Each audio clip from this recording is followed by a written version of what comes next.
Le brisement fait partie des caprices de Dieu. Dieu devient capricieux lorsqu'il veut te briser.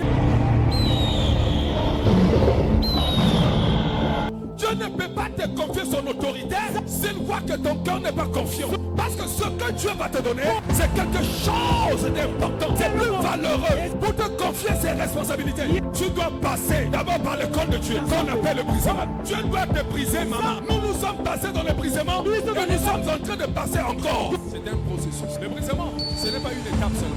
Dans chaque domaine, Dieu a intérêt à te briser. Plus tu montes, plus Dieu t'impose le brisement. Ce n'est pas une étape. On dit que c'est une étape.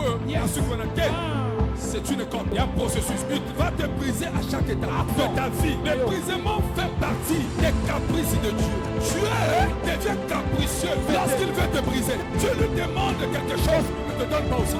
Esaïe a dit, Dieu est un Dieu qui se cache. Il veut que nous puissions le chercher. C'est ce que j'appelle par le caprice de Dieu. S'il veut consolider ton foyer, il te fait passer par le brisement. Soit il fait en sorte que ta femme devienne têtue. Non, ce sont les caprices de Dieu. C'est pour que toi, tu puisses les chercher davantage. Tu puisses t'humilier. Là où il y avait l'orgueil, Dieu veut te briser. Pour t'enlever l'orgueil, il te brise.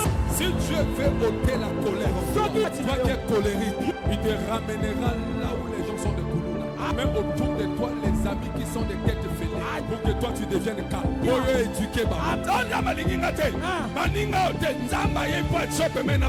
Tout ce qui était autour de David, c'était des hommes pervers. Et David a reçu. Il a fait un grand travail. Il les a transformés. Le brisement est une école. Le brisement permet à la gloire de Dieu de prendre le dessus sur toi. J'ai dit que le brisement n'est pas une punition, mais c'est un acte d'amour de Dieu. Dieu t'aime tellement, il te fera passer par le brisement. Parce qu'il sait ce qu'il va te donner. S'il ne te prouve pas, ne cause à la femme. Lorsqu'une personne est brisée, l'orgueil s'en va. Le brisement est un feu. Il te faut passer par ce feu. Plus tu passes, plus ce qui est comme toi comme valeur en moto.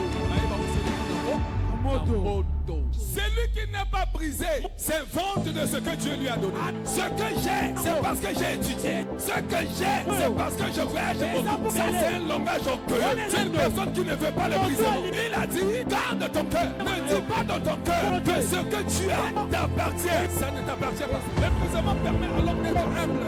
J'ai la licence X. Je suis de telle famille.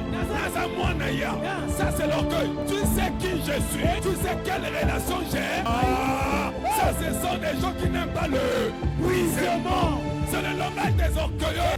À toquer nayo, à cause de travailleurs, mon souci. Tout ce que j'ai comme richesse aujourd'hui, c'est parce que j'ai travaillé, c'est parce que je voyage, c'est parce que je me suis marié à un ministre. Non, il ne faut pas dire ça. Les hommes brisés, ils rendent gloire à Dieu, ils rendent gloire à Jésus. Il élève Jésus, il dit que c'est ta grâce. Ce que j'ai, je l'ai acquis par ta. Le brisement, si je suis aujourd'hui élevé, c'est parce que j'étais en jeu. C'est parce que je gêne beaucoup. Un homme de Dieu qui dit ça, il ne comprend pas. Tu peux pas gêner. Dieu peut ou ne pas t'élever. Allez où nous parlons même là. Il y en a ceux qui sont sur la montée de Magdalene. Ils ont même passé la nuit là-bas. Mais quand tu les vois, ils n'ont pas la gloire que certains ont. Ce ne sont pas tes jeunes. Ce ne sont pas tes retraites. Ce n'est pas ta beauté. Mardoché a dit Esther. Qui sait?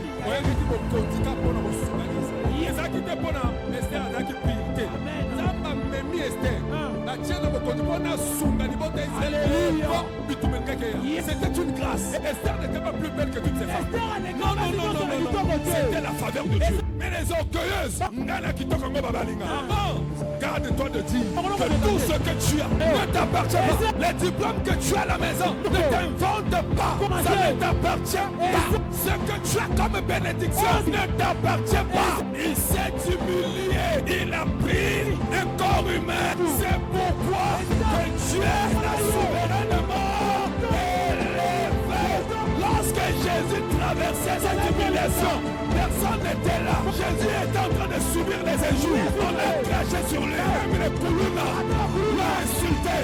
À la fois, personne ne l'avait regardé. La Bible me dit dans Isaïe 53 qu'il était appelé l'homme de douleur, habitué à la souffrance, semblable à qui l'on détourne le visage. Et lorsqu'on le voit, on fait ça.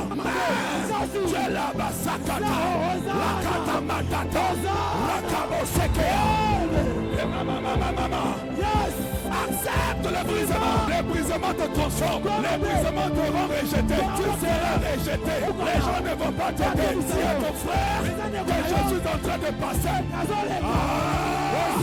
Dans la période du brisement, pendant le brisement, on va t'insulter. Tu seras méprisé. Jésus était abandonné à la croix.